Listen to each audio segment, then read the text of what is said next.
Joining us today is Dr. Anthony Espinet, one of the leading physicians of the world.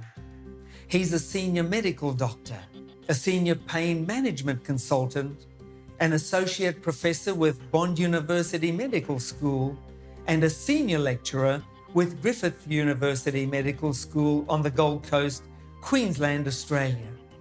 We decided to ask him a few questions about the virus itself and also the steps that we can each take to prevent its spread. Hello, Dr. Espinet. Thanks for taking time from your busy schedule to talk to us today.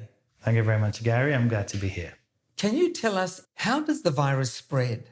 Does it spread any differently to other viruses? So the virus spreads like all other infectious communal viruses, which means it spreads by droplets, coughs, sneezes, sputum and spit and so on. So those are the ways in which it spreads through human-to-human contact. And that is what is so important in terms of how you would manage the condition, because the spread is by contact through droplets. How long does it take to show symptoms once you've been infected? So most of the symptoms are symptoms of a flu-like illness. So a cough, some people can get sore throat, some people will get a bit of fever, fatigue, things that will present a normal illness. Those are what we would see in most cases. Some people actually can present with a bit of a diarrheal disease, but those are in this very small group. In terms of the more severe illnesses, it would be severe respiratory conditions. If people present with shortness of breath, they can present with pneumonia-like symptoms.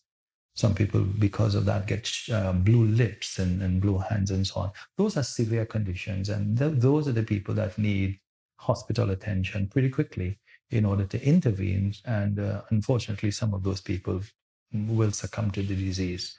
How long is the incubation period for the virus?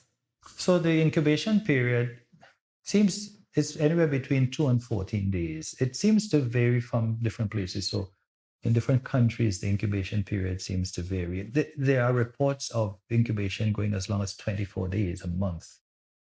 What we do know as well is that a person can shed the virus up to 24 hours before they show symptoms. Or they could have very mild symptoms and be shedding the virus. So again, it underlies the big issue of this particular virus. Not only is it highly contagious, not only is there no immune response built into the population, you can start shedding the virus and basically spreading the disease to someone else when you don't know that you have it and your symptoms are mild or non-existent. And that can go on for up to, say, 14 days.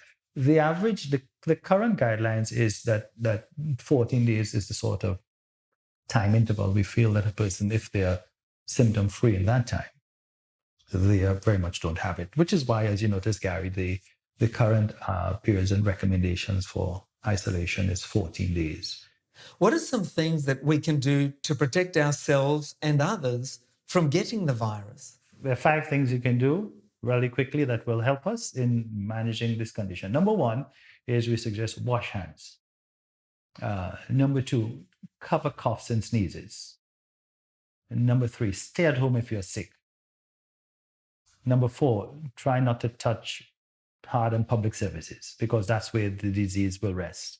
And number 5, good social distancing. And those 5 things, if we just follow that, would see a great management and reduction of the condition that we're dealing with.